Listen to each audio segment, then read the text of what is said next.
Orang lho, ya. Joget cara ngendi wae parangyangan yo siap. Dalemasan yo oke, remong. Wul. Lho bakal opo?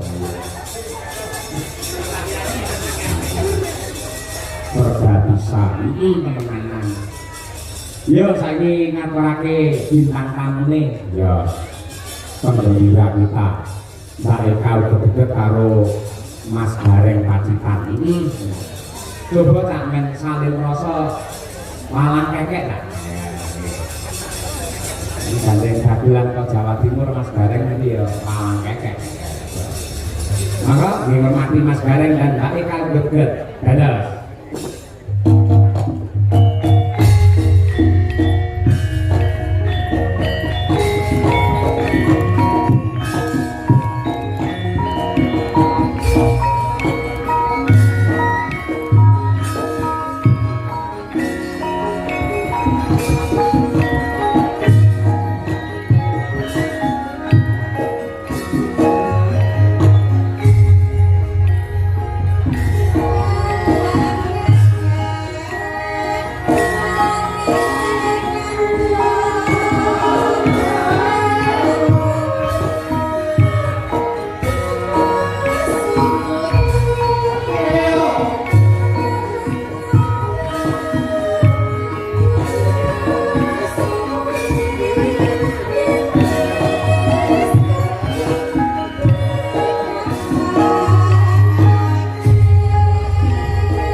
Wong Eka juga iki iso kaya dendeng sawah malah. Wong lek jenengane bikan dendeng sawah iku pun lek dulur iki pun paham to, Mas. Paham pripun? Oh, kula iki malake biasane ditatami karo jenengan iku nuwun sewu. Nuwun sewu to mriko ngoten lek kelapang ngoten lho, iki mbak iki. Bareng kula ngejak mbak kamu gak nuwun sewu lho Mas Cahyo. Pripun? Dagelane nyangking tremos. Wong kok awakmu nyambut gawe nang jenengan iki. Nang jenengan nek wates. Sing ngomong ning Madiun sapa? Ya tak bisa awakmu iki lho dadi dagelan seluruh lawase dadi sinden kodak. Ngaku. Abot yo ditambahi dhuwurmu. Iki ngene jenenge wong sing mirip ora sombong jenenge kuwi hemat tangkal kaya. Jenenge Pak Yoyo. Hemat tangkal kaya opo? Iya toh. Oh, Ana kowe ya. Aku ngene iki udah gak seragam. iya. setengah meter cukup. Gen lebih awakku cukup lama iki dhuwur ngene iki aku buntung sok kamera iki. Sok. Nah, nek jenenge sandangan penganggu. Kuwi ora dicocokne karo meteran. Lha piye? Ya patute wong nyangon nuwun sewu lho kados Mas Cahyo Pidesa. Ngoten niku beskape sae, gedhe dhuwur ganteng. Bojone nggih presiden, garwane ya presiden. Bu Kesi ya cantik, ya kewes. Ngeten iki. Ha kaya awakmu. Aku wong ngono lagi karo panjenengan opo? Kaya yakin tremos. Aku ditekoki Pak Lurah. Sapa jenenge Munaji? Pak Munaji. Arane gitu kan. Bar tuku wedhus korban, Pak. Lah kok koyo kok iso dadi sawah kene koyo trimo sopo sing ora ora. Ya ora awakmu didawu Mbak Lurah jarine ngono to. Lah aku dawu pacare ya ngene. Awakmu rono aku budal ning pasar jenengan konsen. Nuwun sewu Mas Gareng badhe tidak pundi arep buang batang. Bisa kaya dhewe karo karo gandengan terus sijine nyangke batang. Ngono to. Aku ngono to. Bisa. Wah saiki ora aku batange. Buatan apa penonton yang mereka wang bisa ngerasani. Pripun Mas Mereka Gareng? mindah saling itu tapi kan dengan dia. Nggih, nuwun sewu kelapa itu kula. Yang mereka. Alhamdulillah, yo, manut Mas Cahyo yo ya Allah. Berlaku lawan diri ya. Alhamdulillah siji loro telu. Ya ampun, sing putri kaya Sri Huning. Sing aku kaya Serigala. Mas Cahyo. Napa? Sok gadak kunul. Sok serigala. Paling boten gandes luas nyawiji dadi siji ya Nduk ya. Niki wonten laladan wates jenengan Ponorogo. Kebak ingkang mulyan penontone kathah, dulure kathah, sedaya guyub lawan rukun menika pusarane adil termasuk pucuk pimpinan panjenenganipun beliau Bapak Munaji. Luar biasa saestu Mas Gareng Pak Yoyo. Luar biasa, Dari betul. sekretari matur, dari bingan, dari mongkok bombong atas yang waktu jenengan sudah 6 lama 8 tahun lamanya tidak wayangan baru mereka disekseni wayangan setelah sekian lama tepuk tangan kagum panjenengan sedoyo jenengan wates ini. Kula kena diomongi Mas nggih. Wong desa mawa cara negara mawa tata. Paribasane nek nang nggonku enek jenenge sedekah bumi, sedekah lemah, sedekah bantala. Ning nek kene jenenge bersih desa. Rena telu kuwi Ngono nek sing arane lebinonan yo.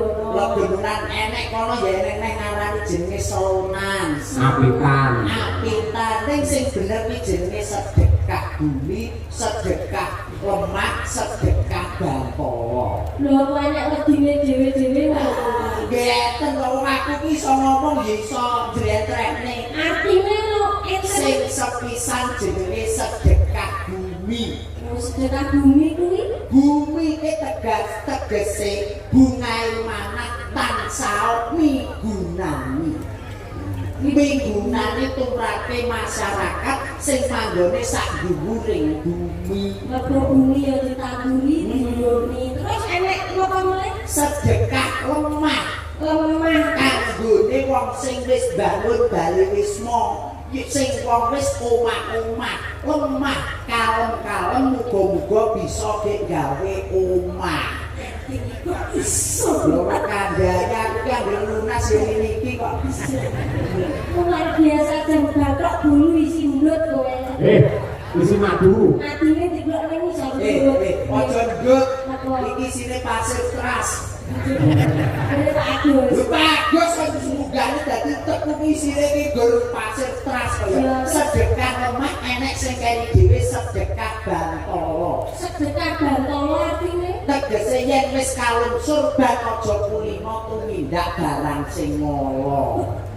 Oh, dadi haji yang mabrur. gaji yang mabrur. Haji yang baik. Aja kaya nggonmu kae. Piye? Nggonmu kae haji tomat. Gaji tomat kuwi Budal tobat murih umat. kaya artine yo nek haji wahyu kae Ya Haji Wahyu ya tegese ya tumiba ning alam donya wong iki dikitane dadi haji kaya beliau Bapak Sumarbagya Gareng Semarang. Iya, Wahyu ya. Ora ngerti Wahyu kok kok sawahe Wahyu terus wong gak haji. Jadi jenenge Haji Wahyu. Haji Wahyu tegese haji sawahe wis Wahyu. Ya enek apa ora nggo hajine? Ya wis kuwi to. Ming Haji Wahyu kuwi. Hajah nggih enek. Hajah mutmainah.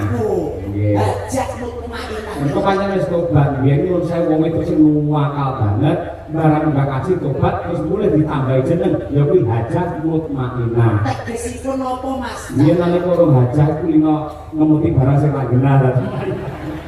Barang sing ora nanti sing koyo piye ya? Ya barang elektronik. Marai ning untuk gak apik ya. Alah nyang metu marai yoga, marai ompong, marai grepes iki ya kuwi. Kula kok ya kados sedulur jenengan tenggene wates niki nuwun sewu Mas Tahyo. Kebake kamulyan dulur-dulur kula niku nunggal rasa nunggal tresna bengi ngenekne wayangan gelar kelir kanthi dalan kicah ya tadi alhamdulillah ngendikane Mas Dalang wau wis ora sampe kawana perwung 100.000. Luar biasa lho, rekor lho iki. Nggih, sak perwung 100.000. Nggonku tarik 5.000 gember 6 lho Mas. Yo wong kula lho ditarik 5.000 gember 6 lho. Nggonku meneh Apa? malah gumun. Ora tau ana wayangan. Wayangan pisan ora ana sing dodol. Lah terus Ya wis sepi ngono sing jero harus loro karo sing Pak Lurah Limo. ya kuwi kudu ditingkatne kaya beliau Pak Munaji kene. Ya luar biasa Mas Ari menare bakul-bakul dalam kebak kabeh. Ya kuwi sing jenenge rezeki ora dienggo awake dhewe. Ora bakul akes kene nakane awake dhewe yang yo sak keluarga kene di ramune ono kene to. Ketumrapan rezekine keluarga jenengan kene. Ora mung awake dhewe tok sing ketumrapan, para bakul-bakul sing ono-ono kae yo ketumrapan rezekine keluarga kene. Muga-muga keluarga kene tansah pinaringan rezeki ingkang kathah. Amin. Rezeki ingkang berkah. Amin. Pinaringan sehat. Amin. Kang panjang yuswa. Amin. Sing urung entuk jodoh kaya sing ngomong ya Pak. Muga-muga dalem entuk jodoh. Amin. Sing wis duwe bojo, muga-muga tambah ya Mas. Tambah berkah. Tambah berkah kakawanan putra lan putri ingkang saleh lan solehan. Amin. Ibu-ibu langsung ngapur kabeh. Tambah berkah ngono. Ana sing duwe utang, muga-muga sing diutangi ya ndak lali ya. Iki wis semangat kabeh. Wis utang ndang lali malah dikroyok wong pirang-pirang. Lan ikhlas ngono. Tapi jenenge lek utang iku diulang Iya wong. saling mengingatkan. Betul. Bahu membahu kaya keluarga ageng kene. Keluarga ageng jenengan wates pripun kabare? Panjenengan Pak Desae to? Alhamdulillah panjenengan periksani Mas Gareng kabul saking Pacitan. Sae nggih? Mas Gareng sae napa sae? Sae kan. Mangkat dhewe. Niki sik anu nek bicara sak ajenge sik elek iki Ngopo kok apik iki? brobosan. Kok yo kulino awake lho. Kuwatir ning alam donya kok yo nyedar kancane. Ya paling ora awake dhewe najan jenengku kabul nuwun sewu lho. Iya. Najan jenengku kabul kula ki asli Pacitan. Leres. Kecamatane Tegalombo niku desane Taunan Baru. Iya. Proses ayo. Iki sing ning YouTube Lho, sing kulino aku gila. Asmane Mas Garangan Pacitan. iki apa? Garangan Pacitan. Jarangan gendawut nggonmu. Iso Ya jare Pak Yono kene gendeng Surakarta Surakarta. Nek Sragen Sragenan. Sragenan. Nek Ayodjo Ayodjan. Nek Gareng Gareng. Wah. Ya, Nek mau Mas Gareng mau alamate desane pundi? dulu. Nek kula nggih kecap Pacitan, Kecamatan Tegalombo, Desa Taunan Baru. Mbok menawi Mas Tahyo tadi jangkepipun Pulau Karanganyar, Kecamatan Jaten, Desa Jaten, Sawan kampungipun. Sami kali Mbak Kesi. Sami.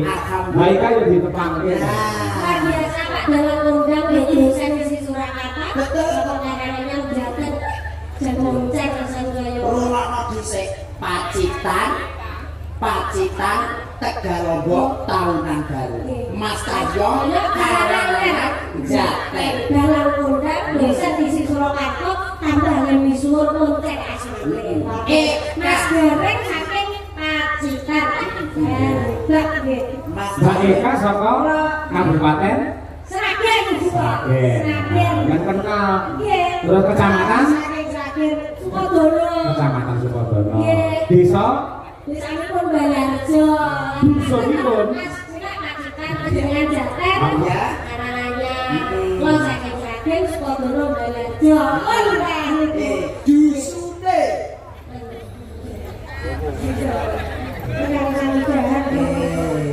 Dusune. Kecamatan iki yo, kecamatan iki yo. Saking Sukodono. Desane Balarjo. dusune. Kak. Pak Mas Tayo lho, Jaten Karanganyar. Aku Tegalombo Pacitan. Awakmu Karanganyar Sukodono dusune ngendi? Sragen Sukodono Balarjo. Dikule jomblo. Apa nak? Dukuwe ku mau aku wong krungu lho. Dukuwe apa bisi anakmu?